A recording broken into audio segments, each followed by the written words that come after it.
I'm getting emotional right now. Kasi naalala ko si, di ba, si Rachel na bago na yung buhay, si Joy, si Dara, no?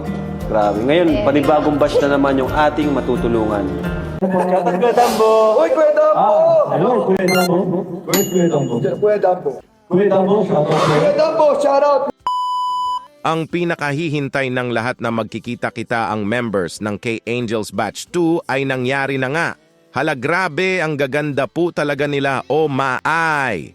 6 nga sa kanila ang nakapunta sa meetup at may di nga nakapunta dahil may pasok ito. Grabe po talaga, they are so beautiful po talaga. Kumbaga, artistahin po talaga sila. Grabe! Parang mga anghel nga sila na bumaba sa langit. Wow! Sa K-Angels Batch 1 nga ay si Joy Diwata nga ang leader sa kanila. Kaya, sa Batch 2 ay sino kaya ang magiging leader sa kanila? Sino sa tingin nyo mga kalingap? Sino sa tingin nyo ang pipiliin ni Kuya Rab para magiging leader sa Batch 2? Ito na lang po, kung kayo ang tatanungin sino ang gusto nyo na maging leader sa kanila? Paki-comment na lang po at sana po ay iwasan po natin ang negative comments. Kumbaga stay positive lang po tayo, no hate, just love.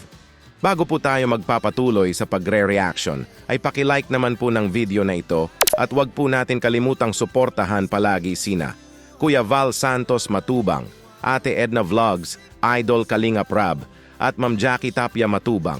Pati na rin po sa lahat ng charity vloggers, Kalingap Reactors, especially na po ang Karepa.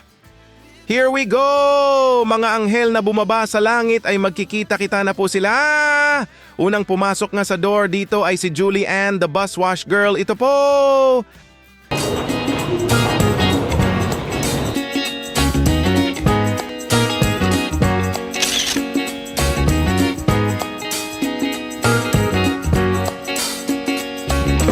Grabe po talaga, ang ganda po talaga ni Julian, grabe! At ito po, second na papasok sa door ay si Jovi the Morenang Sofia Andres. Hala wow, ito po!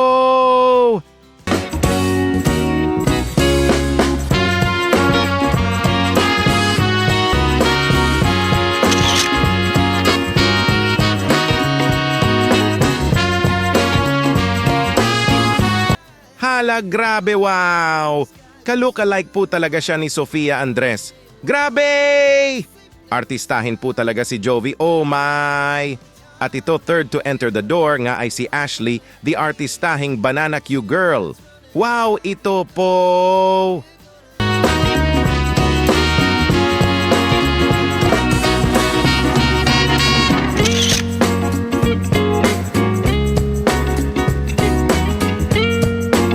Oh my goodness, so beautiful po talaga ni Ashley. Oh my! Parang isang anghel po talaga siya, grabe! At ito, fourth to enter the door ay si Marian, nga ito!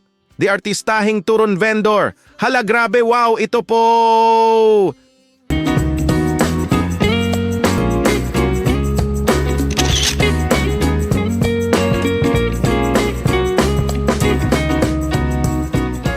Oh my goodness, hala, wow! Isang anghel po talaga si Marian, grabe! Very beautiful po talaga silang lahat, oh maay! Ang gaganda po talaga nila sobra. At ito, fifth to enter nga dito ay si Inkit. Inkit the Koreana girl. Hala, grabe, ito po!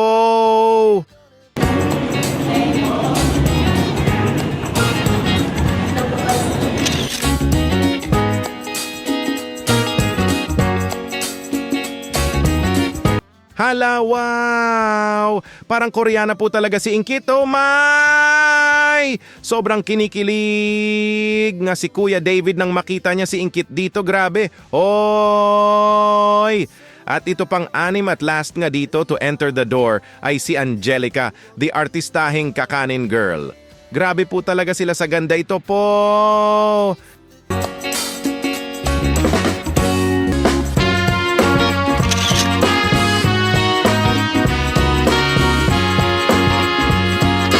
Hala, grabe naman nila, ang gaganda po talaga nila, oh my! Parang mga anghel po talaga sila na bumaba sa langit, grabe! At ito, nagpakilala na nga sila sa isa't isa. Unang nagpakilala nga si Julie Ann, the bus wash girl dito, ito po. Hi po. Hi po. Ako si Julian Oliva, 17 years old po. From Taga-Tarong po. Tarong. Mercedes. Camarines Norte. Okay. Yun. Kasi ngayon lang kayo nagkita-kita.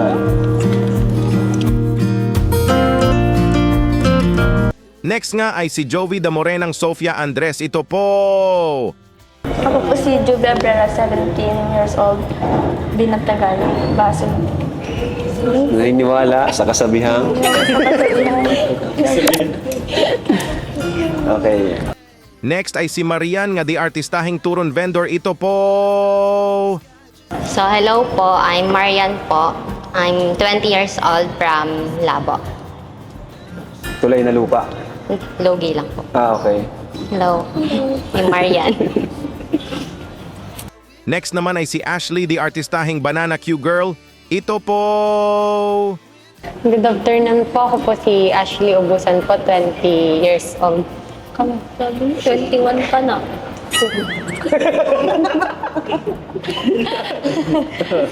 Next nga ay si Inkit the Koreana girl, ito po.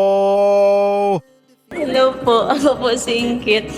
Oh, Kamusta po kayo? Ang gaganda nyo. Ilang taon? Ano po, 21 po. Nag-aaral po sa Mabini. Juby. Hello po. And last nga ay si Angelica, the artistahing Kakanin girl, ito po. Hi po, magandang hapon po sa ating lahat.